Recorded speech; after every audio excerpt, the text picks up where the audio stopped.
A homestead run under modern socialism quickly degenerates into dysfunction, not because cooperation is flawed, but because when responsibility is removed from the individual and redistributed without merit based hierarchy, the system collapses under its own weight.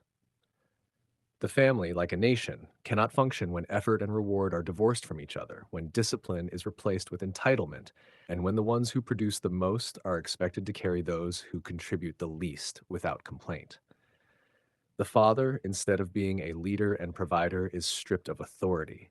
His role is no longer to set standards and enforce discipline, but to be a facilitator of fairness. If one child works harder than another, it is seen as an unfair imbalance that must be corrected. Effort is not rewarded. Instead, resources are evenly divided, regardless of who contributed the most. The father is no longer respected because authority without the ability to enforce it becomes meaningless. He is reduced to a bureaucrat, enforcing rules that ensure no one gets ahead and no one falls too far behind.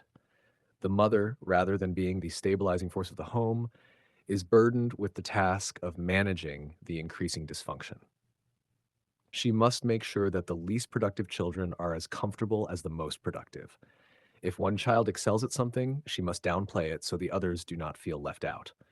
Competition is seen as a threat rather than a motivator. She finds herself in an endless loop of trying to maintain an artificial equality that does not and cannot exist naturally. The children, sensing this lack of meritocracy, split into two groups. The first group, the naturally driven and competent, quickly learn that hard work is not rewarded, so they stop trying. If they put in more effort, they are expected to share everything with their lazier siblings. Excellence is penalized. Initiative is discouraged. Over time, they either rebel against the system or become apathetic. The second group, those who are less motivated or naturally less capable, learn that they will be taken care of no matter what. They do not have to contribute meaningfully. They only have to complain about fairness to receive a larger share. They manipulate the system, playing the role of victims whenever things don't go their way. The homestead begins to deteriorate. The father, having lost control, withdraws. The mother, exhausted from trying to keep the illusion of equality alive, becomes resentful. The children who once had potential either leave or stagnate. The ones who contribute the least demand the most. The home itself, once meant to be a self-sufficient unit, becomes dependent on external aid, relying on neighbors or outside resources because productivity has collapsed. Maintenance is ignored because no one wants to do more than their fair share, and soon the infrastructure starts falling apart. Now, scale this to a nation. A socialist society mirrors this homestead exactly. The government, like the parents, becomes an enforcer of artificial fairness rather than a protector of stability.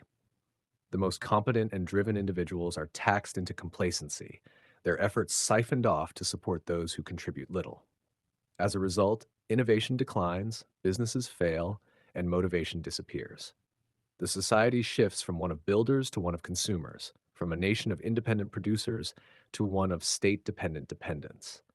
At first, the system appears to work. There is food, there are services, there is stability, but only because it is running on the remnants of past productivity. Just like the homestead can survive for a while on what was built before the socialist structure took over, a socialist nation survives on the wealth and infrastructure built by those who once had the incentive to create. But as those who produce leave, burn out, or stop caring, the system grinds to a halt. The state must enforce more and more control to keep things running, punishing those who try to leave or escape the burden.